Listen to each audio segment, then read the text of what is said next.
Hello everyone, study with পূর্ণির চ্যানেলে তোমাদের সবাইকে ওয়েলকাম। আজকে আমি তোমাদের সঙ্গে ক্লাস 6-এর বাংলা পাঠ নং 8 বিরুবালা রাভা এই পাঠটির আমি অল অনুশীলনীর প্রশ্নোত্তরগুলি তোমাদের সঙ্গে আলোচনা করব। এন্ড আমার চ্যানেলে যদি তোমরা নতুন কেউ ভিজিট করে থাকো তাহলে অবশ্যই আমার চ্যানেলটাকে লাইক, শেয়ার অ্যান্ড সাবস্ক্রাইব করে নেবে পরবর্তী নোটিফিকেশন পাওয়ার জন্য। তাহলে চলো এই পাঠটির আমি অল ক্রিয়াকলাপগুলি তোমাদের সঙ্গে আলোচনা করি। তাহলে ক্রিয়াকলাপ 1 নম্বর কোয়েশ্চেন হলো যে নিচে প্রশ্নসমূহ থেকে শুদ্ধ উত্তরটি বেছে সঠিক বৃত্তটি পূর্ণ করো। তাহলে এখানে যেটি সঠিক হবে সেটাতে বৃত্ত তুমি পূর্ণ করবে। প্রথম কোয়েশ্চেন হলো যে কার শরীরের প্রবেশ করেছে বলে ওঝা গণনা করে বলেছিলেন। তাহলে সঠিক উত্তর হয়ে যাবে ক ধর্মেশ্বর রাভার শরীরে। তাহলে ক নম্বর বৃত্তটিতে তুমি কি করবে, বৃত্তটি পূর্ণ করে দেবে এইভাবে, ঠিক আছে। তারপর নেক্সট দেখে নাও। নেক্সট হলো যে অসম ডাইন অপরাধ প্রতিরোধ নিষেধাজ্ঞা ও সুরক্ষা আইন কবে প্রণয়ন করা হয়েছিল। তাহলে সঠিক উত্তর হয়ে যাবে তোমার গ 2015 খ্রিস্টাব্দে। তাহলে গ নম্বরে কি করবে, তুমি এখানে বৃত্তটি পূর্ণ করে দেবে এইভাবে। তাহলে নেক্সট দেখে না। তারপর নেক্সট 2 নম্বর হলো যে নিচের প্রশ্নগুলোর উত্তর লিখো। ক হলো যে বিরুবালা রাভার কেমন ধরনের স্বভাব সকলকে আকৃষ্ট করেছিল। তাহলে উত্তর হবে বিরুবালার বিনয়ী স্বভাব সকলকে আকৃষ্ট করেছিল। নাম্বার খ হলো যে বিরুবালা কেন শিক্ষকদের প্রিয় ছিলেন। তাহলে আনসার বলবে বিরুবালা পড়াশোনা ও স্কুলের যে কোনো কাজকর্মে অগ্রণী ছিলেন, তাই তিনি শিক্ষকদের প্রিয় ছিলেন। নেক্সট গ নম্বর হলো যে বিরুবালা রাভার সঙ্গে ডাইনি বিশ্বাস বিরোধী অভিযানে সংগ্রহকারী সংগঠনটির নাম কী ছিল। তাহলে উত্তরে বলবে বিরুবালা রাভার সঙ্গে ডাইনি বিশ্বাস বিরোধী অভিযানে সংগ্রহকারী সংগঠনটির নাম ছিল মিশন বিরুবালা হয়ে যাবে। তারপর নেক্সট হয়ে যাবে যে ঘ নম্বর বিরুবালা রাভার মিশন বিরুবালা অভিযানকে অসম সরকার কী হিসাবে স্বীকৃতি দিয়েছিল। তাহলে আনসার বলবে বিরুবালা রাভার মিশন বিরুবালা অভিযানকে অসম সরকার রাজ্যিক মিশন হিসাবে স্বীকৃতি দিয়েছিল। নাম্বার হলো যে রাজ্য সরকার বিরুবালাকে কি পুরস্কারে ভূষিত করেছিল। তাহলে আনসার বলবে রাজ্য সরকার বিরুবালাকে সতী সাধনী পুরস্কারে ভূষিত করেছিল। নাম্বার হলো যে ভারত সরকার বিরুবালাকে কি সম্মান প্রদান করে। তাহলে আনসার বলবে ভারত সরকার বিরুবালাকে পদ্মশ্রী সম্মান প্রদান করে। তারপর নেক্সট 3 নম্বর হলো যে আলোচনা করে বলো। ক হলো বিরুবালা রাভা ডাইনি বিশ্বাসদের কবল থেকে সমাজকে মুক্ত করার পণ কেন করেছিলেন। তাহলে আনসারে বলবে যে বিরুবালা রাভা বড় ছেলের মানসিক রূপ গণক ঠাকুরের কুষ্টি বিচার এবং তার স্বামীর মৃত্যুর পর তাদের সম্প্রদায়ে বিশ্বাস ছিল এগুলো ডাইনিদের কাজ। এমনকি তারা বিরুবালাকেও ডাইনি বলে দ্বিধাবোধ করেনি। এইসব ঘটনা বিরুবালা জীবনে গভীর প্রভাব ফেলেছিল। তিনি নিশ্চিত ছিলেন যে এইসব মিথ্যা কুসংস্কার মানুষকে ভীষণ বিপদে ফেলে, তাই তিনি সমাজ থেকে কুসংস্কার দূর করার পণ করেছিলেন। খ নম্বর কোয়েশ্চেন হলো যে মিশন বিরুবালা অভিযানে ডাইনি বিশ্বাসদের বিরুদ্ধে কী ধরনের কাজ করা হয়েছিল। তাহলে আনসার বলবে অসম সরকার মিশন বিরুবালা নামক অভিযানটিকে রাজ্যিক মিশন হিসেবে স্বীকৃতি দেওয়ার পর এই প্রচারাভিযানের মাধ্যমে ডাইনি বিশ্বাসদের কুসংস্কারের জন্য অন্ধবিশ্বাসের শিকার 50-এরও বেশি মানুষের জীবন বাঁচানো হয়েছিল।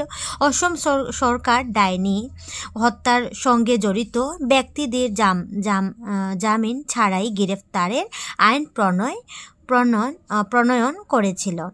নেক্সট হলো যে 4 নম্বর হলো বিরুবালা রাভার জীবন সম্পর্কে 10টি বাক্য লিখো। তাহলে আনসারে বলবে বিরুবালা রাভা 1949 খ্রিস্টাব্দের 5 ফেব্রুয়ারি জন্মগ্রহণ করেন। বিরুবালা রাভার জন্মস্থান গোয়ালপাড়া, জেলা বিলা গ্রামে। বিরুবালা রাভার পিতার নাম হলো কোয়েলারাম রাভা, তার মাতার নাম সাগরবালা রাভা। বিরুবালা রাভা ছোটবেলায় খুবই বিনয়ী ছিলেন। বিরুবালা রাভা ছিলেন সাহসী, তিনি খেলাধুলা খুব পছন্দ করতেন। তারপর দেখে নাও, বিরুবালা শৈশব থেকেই জমিতে ধানের চারা রোপণ ও ধান কাটা কাজে দক্ষ ছিলেন। বিরুবালা ঠাকুর বিলা গ্রামের প্রাথমিক বিদ্যালয়ে পড়াশোনা করেন। বিরুবালা পঞ্চম শ্রেণীর পর্যন্ত পড়াশোনা করেছিলেন। বিরুবালা নিজের কর্মদক্ষতার শিক্ষকদের প্রিয় হয়ে উঠেছিলেন। বিরুবালা চণ্ডীচরণ রাভাকে বিয়ে করেছিলেন। 2024 খ্রিস্টাব্দে 13ই মে বিরুবালা শেষ নিঃশ্বাস ত্যাগ করেন। তারপর নেক্সট 5 নম্বর হলো যে অন্ধবিশ্বাসের ফলে মানুষ কী ধরনের বিপদে পড়ে। তাহলে আনসার এভাবে লিখবে যে অন্ধবিশ্বাসের ফলে মানুষ যে কত বিপদের সম্মুখীন পড়ে তার উদাহরণের শেষ নেই। তাহলে প্রথম হলো যে ক নম্বর হলো সাপে কাটা রোগকে আজকের দিনেও মানুষ সঙ্গে সঙ্গে ডাক্তারের কাছে না পাঠিয়ে ওঝাকে ডেকে এনে ঝাড় ফু দেওয়া পরিশেষে বিপদের সম্মুখীন হয়। খ নম্বর হলো ডাইনি প্রথা। আমাদের সমাজে এখনও ভূত, প্রেত, দৈত্য, দানব, জিন, যক্ষণী প্রভৃতির মতো অপদেবতার বিশ্বাস প্রচলিত হয়ে আছে। ঠিক এমনই আরেকটি অন্ধবিশ্বাস হলো ডাইনি প্রথা। ডাইনি প্রথা যে সমস্ত অঞ্চলে প্রচলিত, সেখানে কেউ যদি কোনো অসুখী বুকে তার ডাইনি প্রভাবে হয়েছে বলে বিশ্বাস করে। জনগণ ও ওঝার দ্বারা সেই অঞ্চলের কোনো মহিলা বা পুরুষকে ডাইনি শনাক্ত করে নানাভাবে অত্যাচার করে, যার ফলে নিরীহ মানুষটির মৃত্যু পর্যন্ত ঘটে।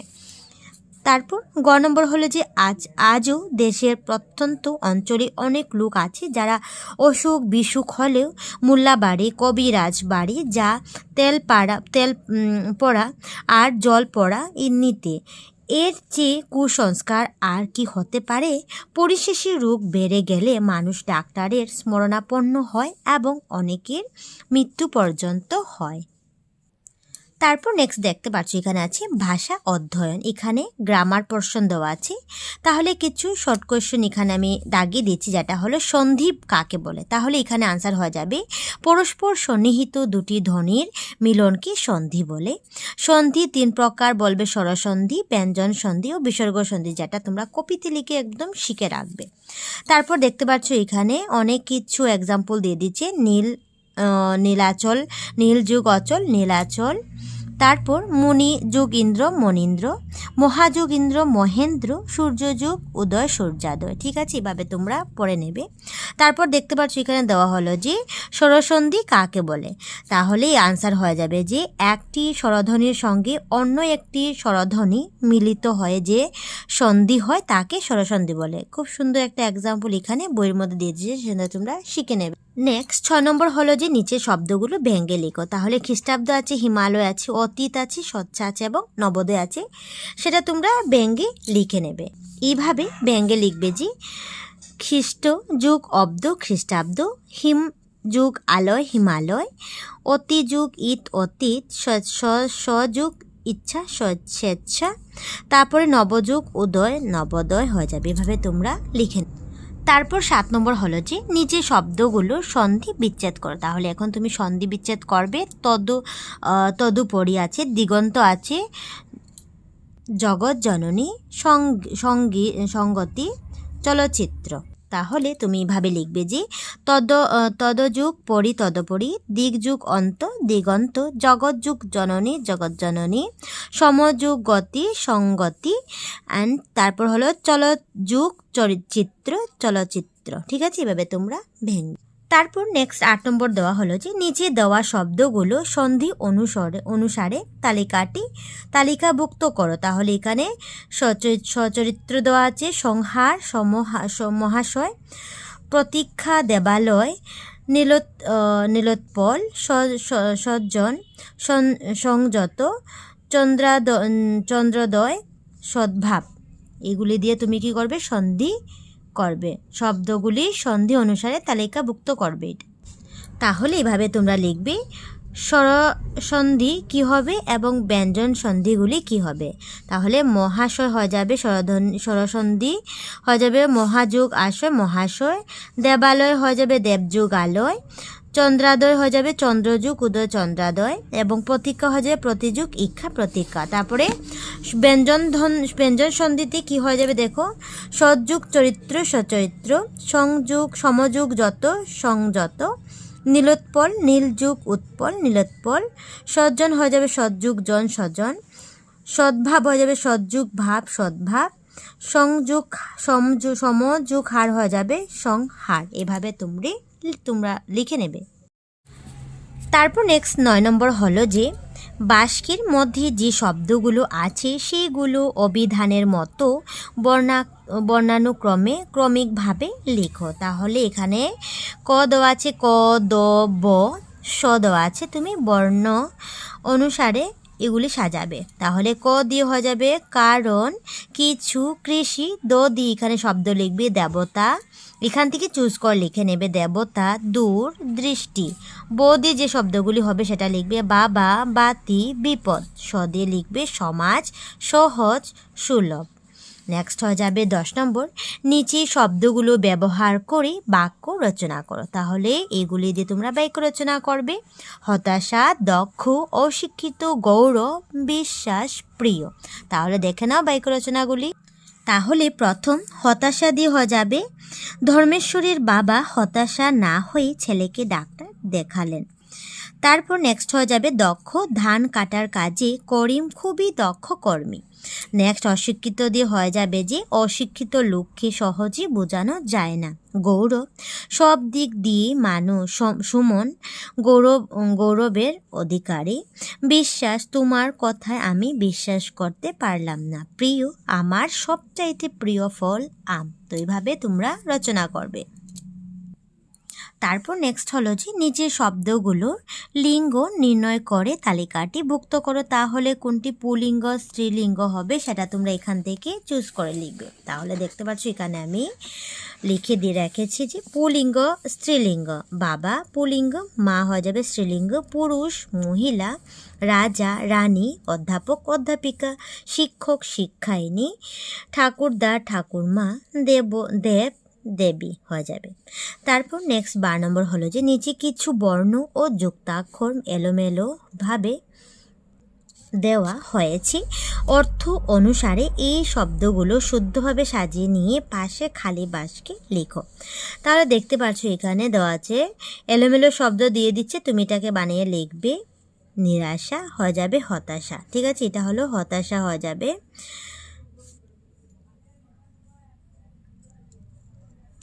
তারপর এখানে এলোমেলো শব্দ দেওয়া হলো যে সহজে আরোগ্য নয় হয়ে যাবে দুরাগ্য। তারপর হয়ে যাবে তোমার এলোমেলো শব্দ দেওয়া আছে সংকোচের হয়ে যাবে তোমার কণ্ঠাবোধ। তারপর হয়ে যাবে বিনয়ী, তারপর হয়ে যাবে অগ্রগামী, তারপর হয়ে যাবে প্রচেষ্টা, তারপর হয়ে যাবে তোমার মহিষয়ী। ঠিক আছে, এভাবে তোমরা লিখে নেবে। তারপর নেক্সট 13 নম্বর হলো যে নিচে কিছু বাগধারা অর্থসহ দেওয়া হলো, এইগুলো ব্যবহার করে বাক্য রচনা করো। তাহলে প্রথম দেওয়া হলো যে অমাবস্যার চাঁদ দুর্বল বস্তু। তাহলে আনসারে তোমরা তাহলে তুমি অমাবস্যার চাঁদ দুর্লভ বস্তু দিয়ে তুমি লিখবে চাকরি পেয়ে তুমি তো আজকাল অমাবস্যার চাঁদ হয়ে উঠেছ, তোমার দেখা পাওয়াই ভার। নেক্সট হলো যে ছাই ছাপা আগুন, প্রচ্ছন্ন প্রতিভা, ছন্দবেশী অর্জুনদের মহাবীর্য যেন ছাই ছাপা আগুন, স্বয়ম্বর সভায় কেউ তাকে চিনতে পারল না। যতক্ষণ শ্বাস ততক্ষণ আশ, শেষ মুহূর্তে পর্যন্ত আশাবাদী। যতক্ষণ শ্বাস ততক্ষণ আশ, এটাই জগতের নিয়ম, সুতরাং অমলকে দোষ দিও না। তারপরে ঘ নম্বর হলো যে চাঁদের হাট, জ্ঞানী গুণীদের সমাবেশ।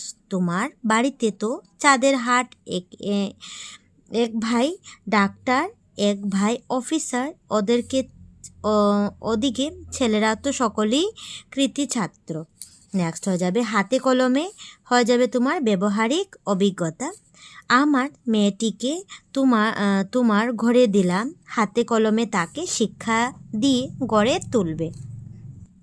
তারপর নেক্সট দেখতে পাচ্ছ এখানে জ্ঞান সম্প্রসারণ, এখানে যেন অন্ধবিশ্বাস দিয়ে টিকা দেওয়া আছে, তো সেটা তোমরা পড়বে। নেক্সট হলো যে ডাইনি প্রথা দিয়েও টিকা দেওয়া আছে, সেটা তোমরা খুবই ইম্পর্টেন্ট পড়বে। অ্যান্ড নেক্সট দেওয়া হলো যে অসমে ডাইনি অপরাধ প্রতিরোধ নিষেধাজ্ঞা ও সুরক্ষা আইন, এটা দিয়ে এই তিনটি টিকা আছে, সেটা তোমরা খুব ভালো টিকে পড়বে এবং শিখবে, যেটা পরীক্ষাতেও এসে যাবে। নেক্সট 14 নম্বর দেওয়া হলো যে অন্ধবিশ্বাস রোধ করতে একটি বিদ্যালয় কেমন কাজ করতে পারে, শিক্ষকের সঙ্গে আলোচনা করো, আলোচনার শেষে কি সিদ্ধান্ত উপনীত হয়েছে লিখো। তাহলে আনসারে বলবে যে অন্ধবিশ্বাস রোধ করতে আমরা পরিবারের বড়দের কাছ থেকে শিক্ষা পেতে পারি, তাছাড়া সমাজ থেকেও, আর বিদ্যালয় থেকে অনেক উদাহরণের মাধ্যমে, বই পড়ার মাধ্যমে অন্ধবিশ্বাস দূর করার বিষয়ে জানতে পারি। এতক্ষণে বিদ্যালয়ের ভূমিকা খুব বেশি। তারপর নেক্সট 15 নম্বর দেখে নাও যে 15 নম্বর হলো যে তোমার অঞ্চলে একজন সমাজসেবীর বিষয়ে তথ্য সংগ্রহ করে লিখো এবং শিক্ষককে দেখাও। তাহলে তুমি আনসারে লিখবে যে অসমের জোরহাটের যাদব পায়েং একজন সমাজসেবী এবং প্রকৃতি প্রেমী ব্যক্তি, তিনি অরণ্য মানব নামেও পরিচিত। জোরহাটের কোকিলা মুখের পাশে ব্রহ্মপুত্রের চরে তিনি কয়েক দশক ধরে একই বৃক্ষরোপণ ও প্রতিপালন করে একটি সংরক্ষিত বনাঞ্চলকে মুলাই কাঠানি বলা হয়।